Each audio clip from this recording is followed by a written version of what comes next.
కామకారో మహాప్రాజ్ఞ గురూణాం సర్వదా నఘః ఉపపన్నేషు దారేషు పుత్రేషు చ విధీయతే. తల్లి, తండ్రి, గురువు, ఈ ముగ్గురు అత్యంత గౌరవనీయమైనటువంటి వ్యక్తులు.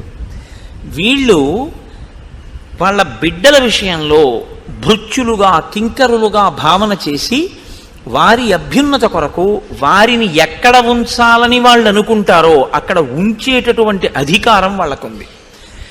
మనం ఎక్కడ ఉండాలనుకుంటున్నామో అక్కడ వాళ్ళు ఉంచాలని మనం కోరకూడదు. వాళ్ళు మననెక్కడ ఉంచుదాం అనుకున్నారో అక్కడ మనం ఉండడం మనకి శ్రేయస్కరం. అది ధర్మ సూక్ష్మం.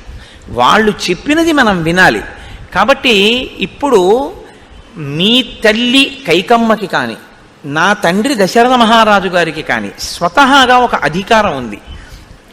మీ అమ్మ నువ్వు ఎక్కడుండాలో, ఏం చెయ్యాలో, ఎలా ఉండాలో కోరుకునేటటువంటి అధికారం, శాసించే అధికారం మీ తల్లిగారికి ఉంది. అలాగే నేనెక్కడుండాలో, ఏం చెయ్యాలో చెప్పేటటువంటి అధికారం మన తండ్రి గారికి ఉంది. తప్ప ఇవాళ నీకు రాజ్యం ఇష్టం లేదు, నీకు రాజ్యం ఇష్టం లేదు కాబట్టి నన్ను రమ్మని ప్రార్థన చేస్తున్నావు. నీకు రాజ్యం ఇష్టం లేదన్నది ప్రధానమా, నిన్ను రాజ్యాల్లో తండ్రి కూర్చోపెట్టాడన్నది ప్రధానమా? నీకు రాజ్యం ఇచ్చింది ఎవరు? నువ్వు కాదు, నువ్వు పుచ్చుకోలేదు, తండ్రి ఇచ్చాడు. ఇప్పుడు నువ్వు పుచ్చుకోను అంటే ఏ కొడుకుని ఎక్కడ ఎలా నియోగించాలో అలా నియోగించగలిగినటువంటి సహజమైన అధికారమున్న తండ్రి యొక్క ఆ స్థితిని మనం ప్రశ్నించినట్టు అవుతుంది. తండ్రి నిన్ను అలా పెట్టాడు, నన్ను ఇలా పెట్టాడు. నిన్ను అలా పెట్టడంలో కష్టం వచ్చింది అని నువ్వు అనకూడదు. ఎందుకో తెలుసా? వనేవా చీరవసనం సౌమ్య కృష్ణాజినంబరం రాజ్యేవాపి మహారాజో మాం వాసగితుమీశ్వర. ఆయన నన్ను కృష్ణాజినం కట్టుకుని అరణ్యంలో ఉండమని చెప్పినా ఆయన నాకు తండ్రే. కాదు నాన్న రామ నువ్వు రాజ్యం చెయ్యి అని చెప్పినా నాకు తండ్రే. తండ్రి అంటే నన్ను ఎక్కడ, ఎందుకు, ఎలా నియోగించాలో అలా నియోగించడానికి పూర్తి స్వాతంత్ర్యము, అధికారము కలిగినటువంటి వాడు. అంతేకాని నీకు రాజ్యం ఇష్టం లేదు కాబట్టి నీకు రాజ్యం ఇవ్వడం నాన్న చేసిన తప్పని, నన్ను అరణ్యానికి పంపాడు కాబట్టి నన్ను అరణ్యానికి పంపడం నాన్న చేసిన తప్పని, మీ అమ్మ వరాలడిగి నీకు రాజ్యం ఇప్పించింది కాబట్టి అలా అడగడం మీ అమ్మ తప్పని, అమ్మా నాన్నల తప్పులు విచారణ చేయడానికి పిల్లలు కూర్చుంటే వాళ్ళ తప్పుల మీద పిల్లలు తీర్పు చెప్తే అప్పుడు వాళ్ళది కాదు పోయిన ధర్మం, మనది పోయిన ధర్మం. కాబట్టి నువ్వు ధర్మాన్ని కోరుకున్నవాడివైతే నువ్వు నన్ను రమ్మని అడగకూడదు, రాజ్యం నాకు ఇస్తానని అడగకూడదు. నాన్నగారు ఏది చెప్పారో నువ్వు చెయ్యాలి. నాన్నగారు నన్ను ఏది చెయ్యమన్నారో అది నన్ను చేసుకోనివ్వాలి. అప్పుడు నువ్వు ధర్మంలో నిలబడిన వాడివి, నన్ను ధర్మం చేయనిచ్చిన వాడివి.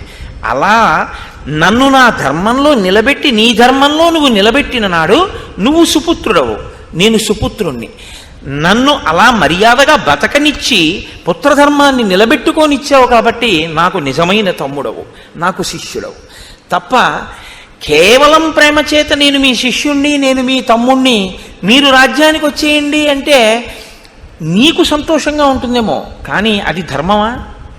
అలా చెయ్యొచ్చా మనం? అలా చేస్తే ఊర్ధ్వలోకాల్లో ఉన్న తండ్రి గారు సంతోషిస్తారా? ఇక్కడ మీ అమ్మకది గౌరవమా? నీకు ఇష్టం లేదు కాబట్టి మీ అమ్మని ఎందుకు నిందిస్తున్నావు? మీ అమ్మకి ఇష్టమైన పని నువ్వు చేయాలని కోరుకో. అప్పుడు అలా మార్చి చూడు ఎలా కనపడతావు. అప్పుడు నువ్వు సుపుత్రుడు అయ్యావు. మీ అమ్మ అడిగిన దాంట్లో జోక్యం చేసుకునే అధికారం నీకు లేదనుకో. ఇప్పుడు ఏమైంది? నేను అందుకేగా వచ్చేసాను, నాన్నగారికి నన్ను పంపే అధికారం ఉందని వచ్చేసాను. నిన్ను రాజ్యంలో పెట్టే అధికారం మీ అమ్మకు ఉందని నువ్వెందుకు అనలేకపోతున్నావు? అది అనలేకపోతున్నావు కాబట్టి ఇక్కడికి వచ్చావు.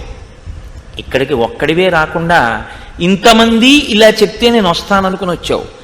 కానీ ఇంతమంది చెప్పారని నేను చేసినా నాన్నగారు చెప్పిన పని చేసిన వాడిని అవుతానా, చెయ్యని వాడిని అవుతానా? ఆలోచించు. ఇది రాముడు అంటే ఎంత జటిలంగా ఉంటాయో చూడండి. ఆ వాద ప్రతివాదాలు ఏదో తలలు పండిపోయిన న్యాయమూర్తులు ఎలా మాట్లాడతారో అలా ఉంటుంది. ఎప్పటికప్పుడు ఎవరు మాట్లాడింది వాళ్ళదే చాలా గొప్పగా ఉందనిపిస్తుంది. కాబట్టి ఇప్పుడు మనం ఎలా ఉండాలి అన్నదానికి ఒక ప్రమాణం ఉంది. ప్రమాణము అంటే సిద్ధాంతం. అది దాన్ని మనం ఆదర్శంగా స్వీకరించవలసి ఉంటుంది, గౌరవవాక్యంగా స్వీకరించవలసి ఉంటుంది. కాబట్టి మనం అది ఎవరి మాటని మనం ప్రమాణంగా తీసుకుని పాటించాలి, ఎవరి మాటని మనం ఆదర్శంగా తీసుకోవాలి. ఇంకా దాన్ని మనమేం విమర్శించక్కర్లేదు, మన బుద్ధి పెట్టక్కర్లేదు, మనమేం ఆలోచన చెయ్యక్కర్లేదు అన్న విషయాన్ని ఎవరి మాట విషయంలో మనం అలా పట్టించుకోవలసి ఉంటుంది. సచ ప్రమాణం ధర్మాత్మ రాజా లోక గురుస్తవ పిత్రా దత్తం యథాభాగం ఉపభోక్తం త్వమర్హసి. నీకు చెప్పడానికైనా అధికారం ఉన్నవాడు ఒక్కడే ఉన్నాడు. ఇలా చెయ్యి అంటే అది మనకి ఉపయుక్తమా ఉపయుక్తం కాదా అని మన వైపు నుంచి ఆలోచన చెయ్యడం కాకుండా, ఎవరు చెప్తే నువ్వు చేస్తే ధర్మం అవుతుందో, ఎవరు చెప్తే నేను చేస్తే ధర్మం అవుతుందో వాడు తండ్రి ఒక్కడే.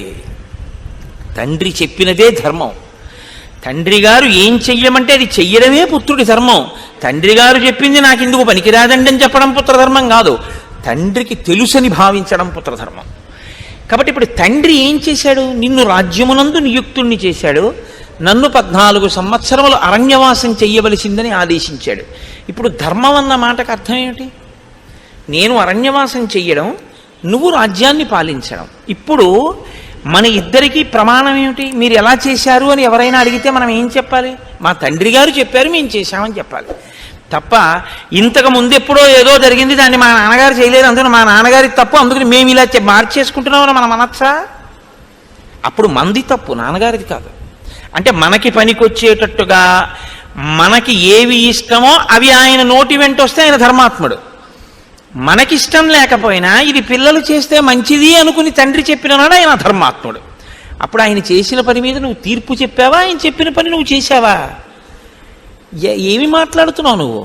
అలా అడగచ్చా? అలా చెయ్యొచ్చా? కాబట్టి తండ్రి గారు మన ఇద్దరికీ ఏవి చెప్పారో అదే చేద్దాం, అది ధర్మం. అప్పుడు తండ్రి సంతోషిస్తాడు. విన్నాడు భరతుడు, ఏమంటాడు? కాబట్టి అన్నాడు, ఇప్పుడు అప్పటికి ఆ రోజు సభ పూర్తయింది, బాగా చీకటి పడిపోయింది. మరునాడు మళ్ళీ కూర్చున్నారు. వచ్చిన ప్రయోజనం ఇదని రాముడికి తెలుసు, వచ్చిన ప్రయోజనం ఇదని భరతుడికి తెలుసు, ఇన్ని లక్షల మందికి తెలుసు. మళ్ళీ ఇంతమంది కూర్చున్నారు. సాంత్వితా మామికా మాత దత్తం రాజ్యమిదం మమ తద్దదామి తవైవాహం భుంక్ష్వరాజ్యమకంటకం.